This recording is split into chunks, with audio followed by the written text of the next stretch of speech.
Bisa namun di tengah ramainya wisatawan, muncul isu di media sosial yang menyebutkan adanya harimau kurus dan kelaparan diduga karena pakan dibawa pulang oleh petugas. Pihak pengelola Ragunan dengan tegas membantah isu tersebut. Mereka menyatakan bahwa seluruh harimau dalam kondisi normal, sehat dan tercukupi pakannya.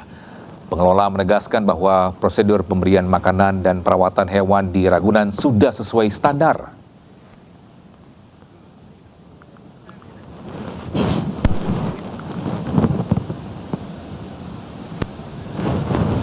Ya, sementara itu usai viral di media sosial harimau Ragunan kurus, Gubernur Jakarta Pramono Anung Kamis lalu langsung mengecek kondisi harimau di Ragunan.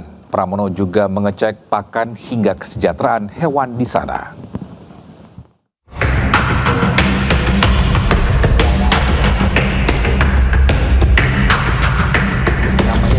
Gubernur Jakarta Pramono Anung mengecek langsung kondisi satwa di Taman Marga Satwa Ragunan, Jakarta. Kunjungan ini dilakukan untuk memastikan pengelolaan Ragunan termasuk kesejahteraan satwa dan penyediaan pakan berjalan optimal. Dalam kunjungannya, Gubernur Pramono memberi perhatian khusus pada harimau bernama Sri Deli yang sempat viral karena ditampilkan dalam kondisi kurus. Setelah melihat kondisi terkini di area perawatan, Gubernur menegaskan video viral ini diambil pada masa pandemi COVID-19. Prabowo juga tegaskan informasi pakan hewan dibawa pulang adalah hoaks atau tidak benar. Dengan demikian saya meminta kepada Kepala Dinas untuk yang begini dicek terus-menerus, jangan sampai apa yang menjadi tuduhan yang diviralkan itu benar. Sekarang teman-teman sudah melihat sendiri hewan yang sama, harimau yang sama, yang diviralkan kondisinya dulu kurus, sekarang udah gemuk kembali, dan itu ditengarai bahwa itu diambil ketika saat COVID kemarin. Selain mengecek Sri Deli, Pramono juga mengecek kondisi harimau miliknya yang bernama Raja. Harimau jenis Benggala ini dititipkan Gubernur Jakarta di Taman Marga Satwa Ragunan. Sebelumnya beredar di media sosial video viral harimau Ragunan. Dalam video ini dinarasikan kondisi harimau kurus dan tidak terurus. Isu adanya praktik korupsi pakan satwa di kebun binatang Ragunan pun menyeruak. Namun isu ini dibantah pihak kebun binatang. Ragunan juga tegaskan mereka terus menjaga kualitas pangan hewan-hewannya. Tim Liputan iNews melaporkan. Ya, seperti apa keramaian di kebun binatang Ragunan di hari Sabtu ini? Sudah ada jurnalis iNews Wenda Nura yang saat ini berada di kawasan kandang harimau. Selamat siang Wenda, apa yang membuat kandang harimau jadi lokasi favorit pengunjung di Ragunan? Ya, selamat siang Togi dan juga pemirsa. Memang antusias masyarakat untuk berlibur di Taman Marga Satwa Ragunan ini masih cukup tinggi ya. Bahkan per hari ini, per pukul 10 pagi hari tadi, kabarnya sudah ada 8.000 tiket yang terjual, dan itu angka yang cukup besar. Dan memang untuk warga yang berlibur di Taman Marga Satwa Ragunan ini tidak hanya warga Jakarta saja, tapi juga untuk daerah-daerah yang berada di sekitar Jakarta. Kita coba berinteraksi langsung ya. Halo Ibu, maaf Ibu, permisi, selamat siang Ibu. Kita dari iNews lagi live, boleh wawancara sebentar? Ya, dengan Ibu siapa, maaf? Ibu Novi. Ibu Novi, Ibu dari mana ke sini sama siapa aja, Bu? Sama suami, sama anak-anak dari Petojo. Dari Jakarta Pusat. Ya. Oke. Ibu kenapa mau berlibur ke Ragunan, Bu? Ya buat anak-anak biar lebih tahu tentang hewan-hewan yang ada di Indonesia gitu. Pertama kali? Ya, buat dia pertama kali buat anak-anak. Gimana Ibu, antusias anak-anaknya tadi, seneng atau gimana? Seneng banget ya. Ibu, ini kan sudah ada beberapa perbaikan ya di Taman Marga Satwa Ragunan ini. Gimana tanggapan dari Ibunya nih? Ya, jadi lebih bagus, jadi lebih menarik, lebih nyaman. Guys. Kalau Ibu melihat hewan-hewan yang ada di sini gimana, Bu? Kelihatannya apakah pada sehat gitu kan? Sehat-sehat ya.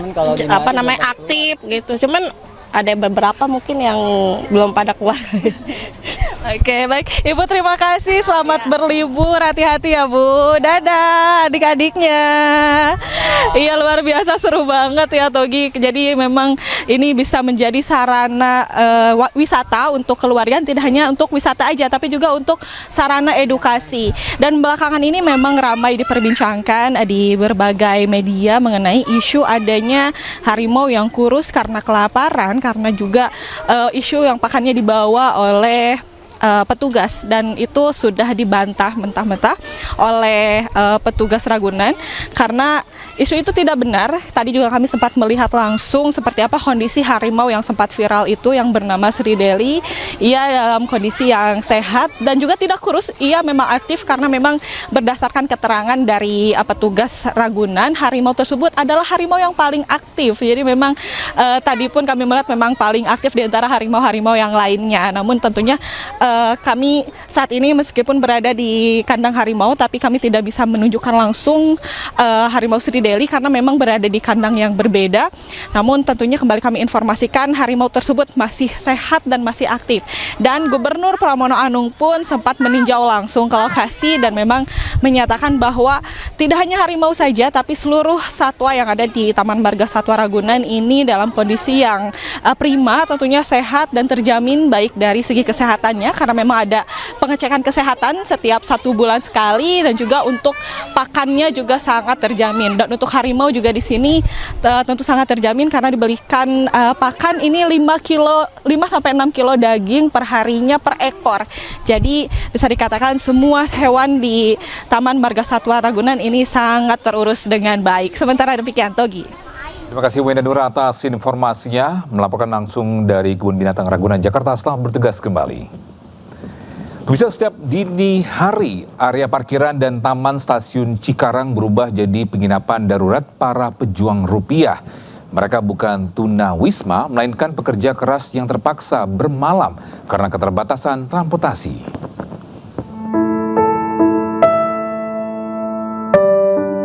Tidak ada bantal empuk apalagi selimut hangat di Hotel Darurat Stasiun Cikarang, Kabupaten Bekasi, Jawa Barat.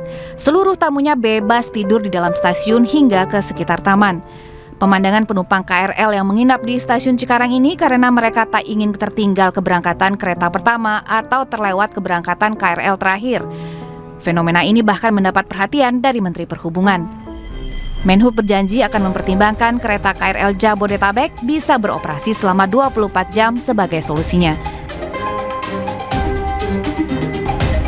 Seiring berjalannya waktu, jumlah penumpang stasiun Cikarang juga turut meningkat. Namun kenaikan jumlah penumpang ini ternyata tidak diiringi dengan penambahan rangkaian kereta serta jumlah keberangkatan.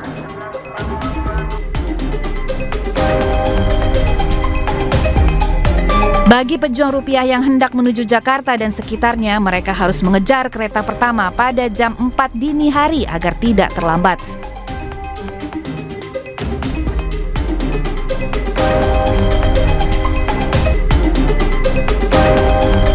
Namun berbeda bagi pekerja lembur, mereka tak bisa lagi menaiki kereta pemberangkatan terakhir.